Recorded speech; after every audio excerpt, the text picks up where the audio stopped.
Most people run from danger.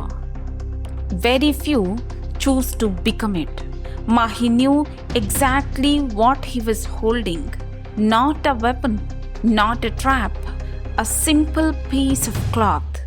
The same cloth that wrapped Koa on the day he was born. It carried his scent, his warmth, his memory. Mahi knew what would happen the moment Nyra smelled it.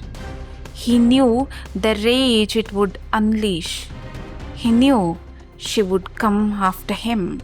Yet, he tied it to his arm. Because sometimes, protecting everyone means becoming the target yourself. And as Nyra prepared to charge, only one person in the forest knew where that chase would end. Mahi.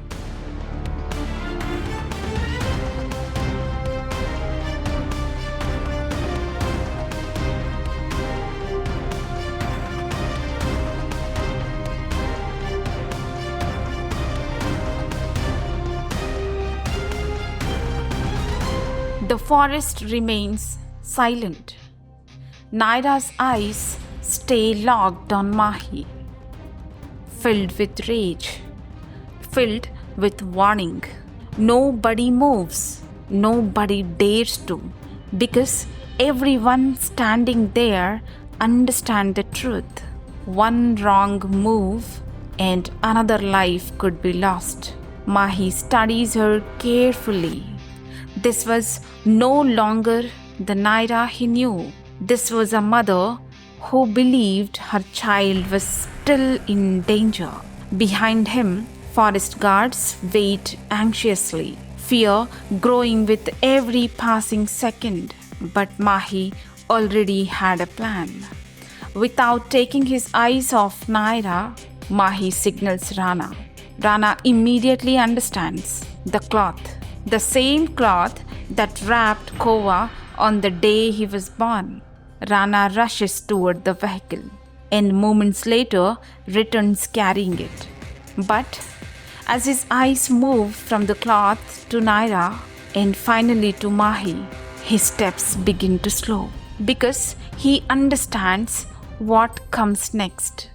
The moment Nyra smells Koa's scent, she will become even more dangerous. And the man carrying that scent will become the target. For a brief moment, Rana hesitates. Not because he doubts the plan, but because he fears the cost. Mahi notices. Yet, he doesn't explain. He doesn't convince. He doesn't request. Instead, he reminds Rana of something greater than fear, greater than friendship, greater than emotion, duty. It was an order from the DFO, an order no one could refuse while on duty. Rana's eyes grow heavy, but he obeys. The cloth leaves his hand and flies toward Mahi. Mahi catches it without hesitation, then ties it around his arm. And at that very moment, Nyra smells it. For a brief moment, Nyra freezes. Her nostrils flare. Her muscles tighten.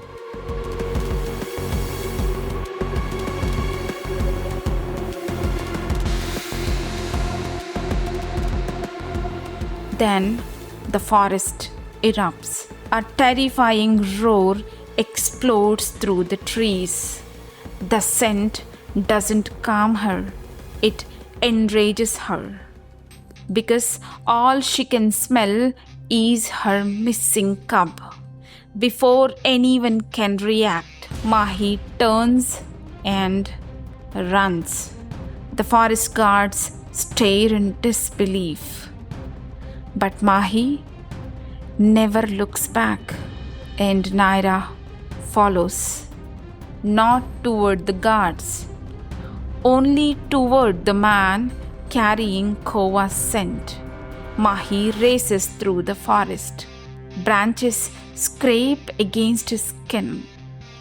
Roots threaten to pull him down. Yet, he never slows, because every step is taking him somewhere. Behind him, Nyra crashes through the wilderness like a storm. Again and again, she closes the distance. Again and again, Mahi narrowly escapes. The pursuit continues deeper into Magaram, across narrow paths, across rocky ground, across terrain few people dare to cross. Mahi's body begins to tire, but his destination is close, and he knows it. One final charge, one final leap. At the last possible moment, Mahi throws the cloth aside and jumps away. Nyra follows the scent instinctively. The ground beneath her suddenly gives way. A deep capture pit hidden beneath leaves and branches. The forest trembles as Nyra crashes inside. For the first time since the attack, the chase is over.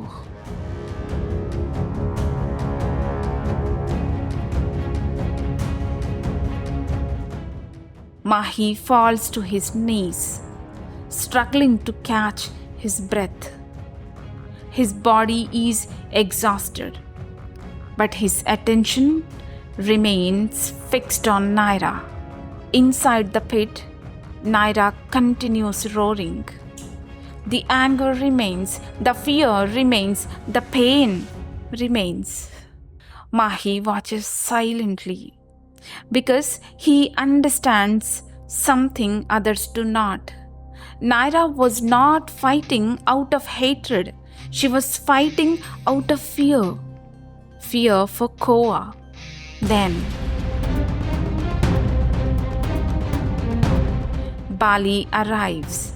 Patiently, calmly, he approaches the pit. Nyra continues roaring, the fear refusing to leave her. Bali folds his hands and looks into her eyes. Calm down, Talli. The rage continues. Please, recognize us, he says. The old man's voice carries neither authority nor fear, only concern. Nyra continues staring at him. The old man folds his hands tighter. Silence. Bali's eyes drift toward Mahi. Exhausted from the chase, his body carrying fresh wounds. Bali says, "Look at him, Talli." The forest falls silent again. He's risking his life for your child. He's fighting for your child. And still, you see him as your enemy? The old man's voice begins to tremble, not with fear for himself, but with fear for Koa. He keeps saying, "Please, remember us, recognize us." Few moments of silence. She doesn't move, doesn't roar. Perhaps Nyra did not understand every word, but she understood something. The sincerity, the devotion, the helplessness. Because those words did not come from a trained officer. They came from a man whose past generations had lived not beside the forest, but for it. A man who understood the forest well enough to love it, and loved it enough to fight for every child within it. And now, he was begging a mother to let them save hers. Slowly, the rage begins to fade. The roads become quieter. The breathing slows. And for the first time since the attack, Nyra begins to calm down. As the situation settles, Mahi slowly rises to his feet. His body was exhausted, every muscle aching from the chase. But there was no time to rest, because somewhere inside Magaram, Koa needed him. Mahi gathers whatever strength remains and walks toward the pit one last time. Nyra watches him silently. Her rage was gone, but not her fear. A mother who no longer wanted to see anything except her child. Koa needed to be found, and standing before her was the protector who knew how to deal with the dangers beyond the forest. The dangers called humans. For a few moments, Nyra keeps looking at him, and Mahi looks back. No words are spoken, none are needed, because both understood what mattered now. Koa. As Mahi returns to leave, a roar echoes through the forest. A mother's plea, a mother's command, bring my child back. Mahi starts walking, not like a man who had survived a battle, like a warrior walking toward one, like a protector carrying the hopes of a mother.